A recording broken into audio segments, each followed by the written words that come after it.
Have you ever lost everything: money, respect, opportunity, and felt the world begin to look down on you? That moment when you start to believe you're nothing because you have nothing, that's the trap most people never escape.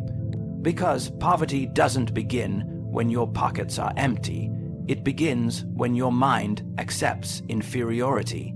In this video, we'll uncover a brutal truth: why thinking like a poor man keeps you weak, and how holding the illusion of power, even when you have nothing, can make the world treat you as if you already have everything.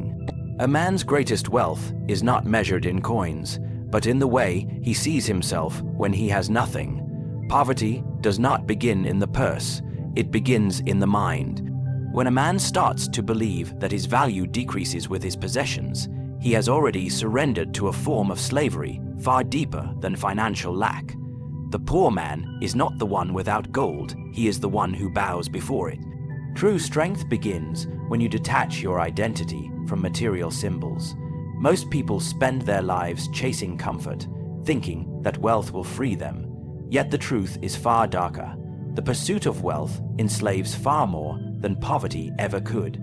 For poverty only limits what you can buy, but the fear of appearing poor limits what you can become. The man who is terrified of being seen as lesser becomes a puppet to appearances, always performing for validation, always seeking to prove his worth to a world that will never care. When the mind accepts this illusion, it becomes weak.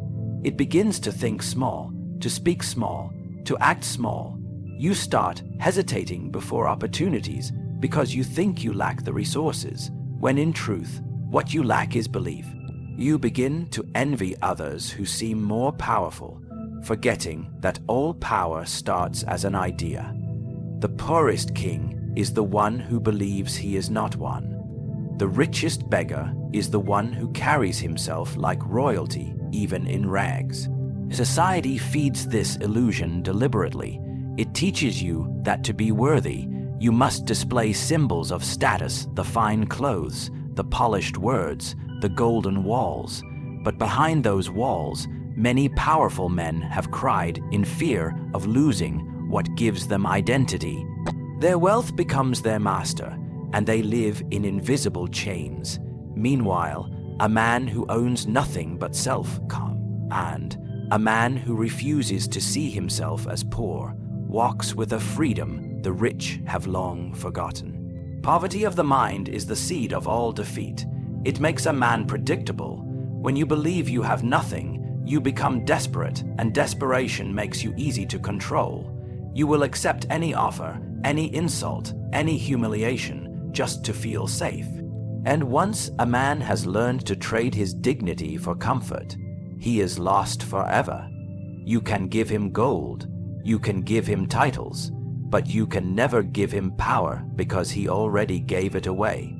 The man who refuses to think of himself as poor, even when stripped of everything, is dangerous. He cannot be humiliated because he sees no shame in struggle. He cannot be bribed because his worth is not for sale. He cannot be broken because he knows that power resides in perception, not possessions. Such a man, even in his lowest hour, carries the aura of authority. His eyes speak of ownership even when his hands are empty.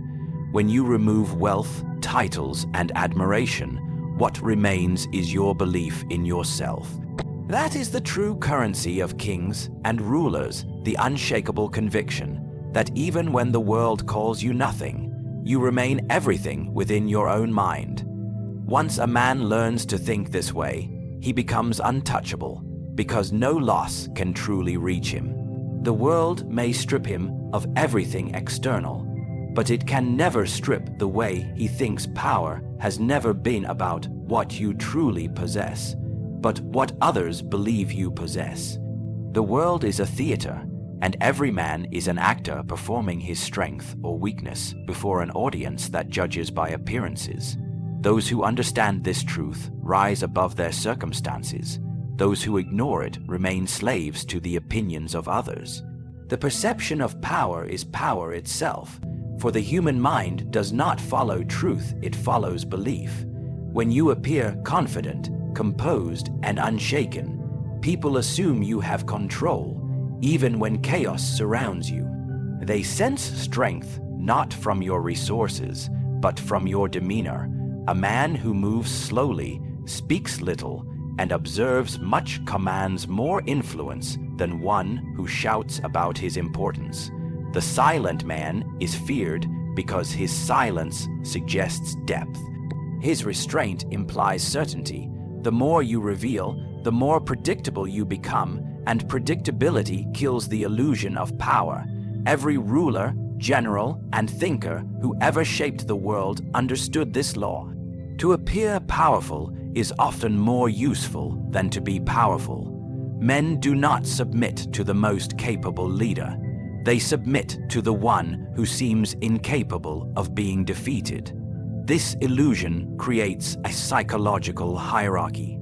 Even those richer, stronger, or more intelligent may bow to you if they sense something in your presence that cannot be measured, that quiet, unexplainable authority born from unwavering self-belief. The weak reveal their emptiness when they complain, justify, or seek validation.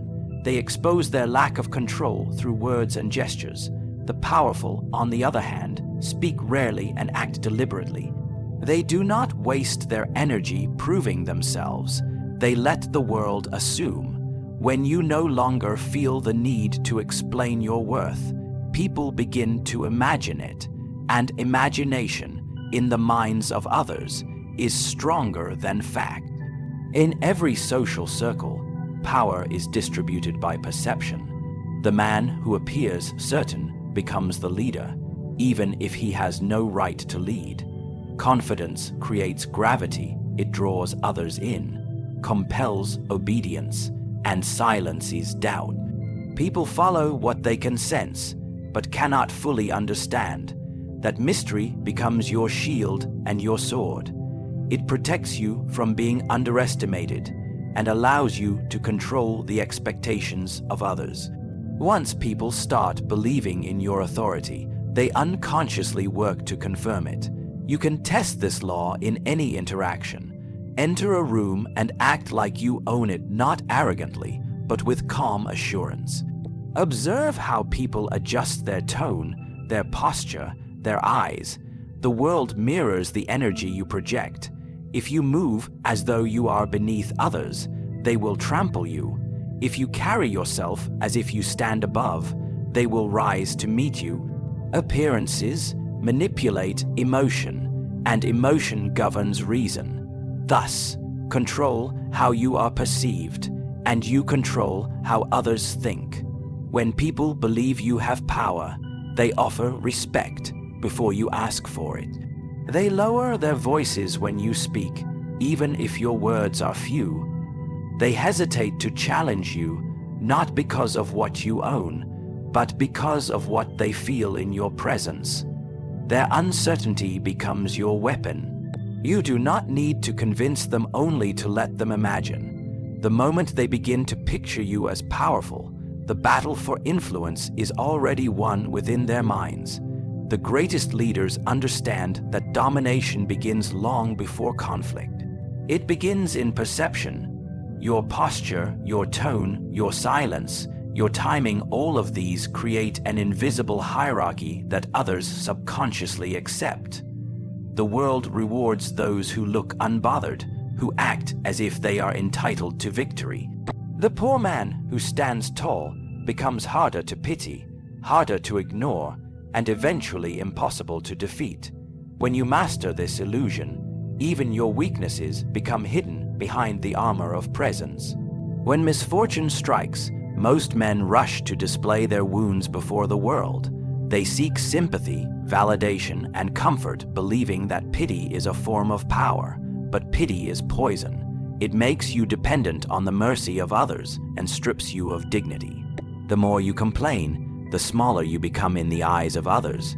Weak men cry for help, not realizing that every tear tells the world they have surrendered control.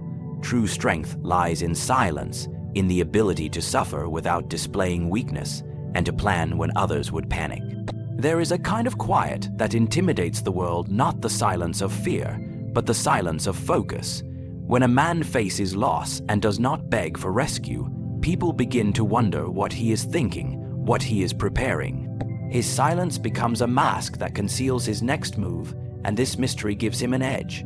The more unpredictable you appear, the more others must respect the possibility that you might still prevail. Self-pity, on the other hand, exposes your strategy before the battle even begins. It shows that your spirit has already been conquered. The art of silence is the art of power. Every word you speak gives others information about your emotions, your confidence, your level of control. When you talk too much about your pain, you teach others exactly how to wound you again. But when you say nothing, when you let your struggles disappear behind a calm expression, your enemies become blind. They cannot measure your strength, and so they must assume it is greater than theirs. Silence forces respect. Pity invites manipulation. Strategic men understand that emotion must be mastered, not displayed. To cry over a loss is human, but to let the world see it is suicidal. The observer always uses your emotion against you. The man who shows his weakness becomes predictable. The man who hides it becomes dangerous. Every ruler, every conqueror has known the importance of appearing composed even in the storm. To remain silent when others expect a reaction is to steal control from them. It leaves them uncertain, uneasy, and careful around you. In times of hardship, your silence should not be emptiness, it should be calculation. While others waste their energy lamenting, you use that same energy to study, to adapt, to reposition yourself. You plan not with emotion, but with precision. Every failure becomes data, every betrayal a lesson. You learn the rhythm of defeat, so that when victory comes, it will not surprise you, it will obey you. The man who suffers strategically transforms pain into preparation. He does not beg for relief, he builds immunity. When you endure silently, people cannot categorize you. They cannot decide whether you are broken or merely waiting to strike. This confusion becomes your armor. Those who pity you today may fear you tomorrow. Once they realize you never lost control, you simply chose not to react. The man who can stay silent while bleeding is far more frightening than the man who screams for help. Silence conceals power because it suggests that you are not desperate, and desperation is what weakens all men. Self-pity drains the will to act. It makes the mind slow, the body heavy, and the soul dependent on kindness. But strategy sharpens the spirit. When you turn your pain into planning, your suffering becomes your teacher. You begin to see opportunity where others see despair. The world cannot crush a man who refuses to display defeat. In a society that rewards noise, silence becomes rebellion, and rebellion, when guided by patience and strategy, becomes the seed of power. In times of weakness, the wise do not confess it, they disguise it. The greatest power one can possess in moments of despair is the ability to hold the illusion of control. To appear calm when you are breaking, to appear confident when your world is collapsing, to appear unbothered when chaos surrounds you. This is not deceit, it is strategy. For in this world, men are not destroyed by their problems, but by the way others perceive their problems. The illusion of strength can protect you far longer than truth ever could. When a man loses everything, the eyes of others immediately turn toward him, some in pity, others in curiosity, and many in judgment. The world loves to witness a fall. It finds comfort in the weakness of others. To expose your suffering is to feed that hunger. Once you show instability, people begin to measure how far you might fall, and soon they begin to push. But the man who maintains composure amidst ruin, who dresses his pain in dignity, confuses the world. They cannot read him, cannot predict his limits, cannot sense his vulnerability, and so they keep their distance. Illusion is not a lie, it is a weapon. Every powerful figure in history has mastered it. They knew that control often depends less on what is true and more on what appears to be true. When your reality is unstable, your image must remain untouchable. You may be suffering in silence, you may be uncertain inside, but to the world, you must project command. Men follow those who seem certain, not those who are. The illusion becomes your shield until reality has time to align with it. There is an art to this performance. It requires discipline of expression. Your face must reveal nothing. Your tone must betray no fear. You must learn to act as though all things are under your control, even when they are not, for perception creates reaction. If others believe you are calm, they behave accordingly. If they sense panic, they multiply it. Thus, by managing illusion, you are not merely pretending, you are shaping the very behavior of those around you. Those who fail to maintain this illusion often fall not because of their misfortune, but because they publicly accept defeat. The moment you show that life has broken you, the world stops respecting you. But when you act with composure, even your enemies hesitate. They cannot tell whether you are suffering or scheming, whether you have lost everything or are preparing for a greater strike. Ambiguity keeps power in your hands. The appearance of stability, even in chaos, commands loyalty and fear at once. The illusion also works inwardly. When you act as if you are strong, your mind begins to obey the image. Your thoughts slowly align with your posture. Confidence, even when faked, conditions the spirit toward resilience. It tells the mind that collapse is not an option. And in time, the illusion ceases to be illusion. It becomes reality. By acting powerful, you become powerful. By acting defeated, you become defeated. The mask you wear eventually molds the face beneath it. Every moment of weakness is an invitation to perform mastery. You must carry yourself as though fortune still serves you, even when she turns her back. Speak little of hardship, for every word of complaint robs you of authority. Maintain your rhythm, your silence, your grace, for these things convince the world that you are still untouchable. The man who perfects this art commands not just appearances but outcomes, for the world cannot harm what it cannot perceive as weak. Power is not given to the one who waits for it. It is created by the one who thinks as if he already possesses it. To never think you're poor, even when you have nothing, is not arrogance. It is discipline of the mind. The world will always test you with loss, betrayal, and failure, but these are only mirrors meant to reveal how you truly see yourself. If you let them convince you that you are weak, you will remain weak. But if you hold your posture, your silence, your illusion of certainty, the world begins to bend toward that belief. Everything begins in thought. When the mind refuses to identify with poverty, no circumstance can enslave it. When the mind holds an image of power, even in ruin, the man remains a ruler within his own kingdom. He commands respect, not because of his wealth, but because of his presence. The poor man who believes he is small will forever chase validation. The poor man who believes he is great will eventually make the world believe it too. So when life strips you bare, when you stand with nothing, but your will do not bow, do not complain, do not beg. Stand still, think richly, move with quiet certainty, for even in emptiness, you can still carry the energy of kings. And sooner or later, the world always crowns those who never stopped walking like they were already wearing one.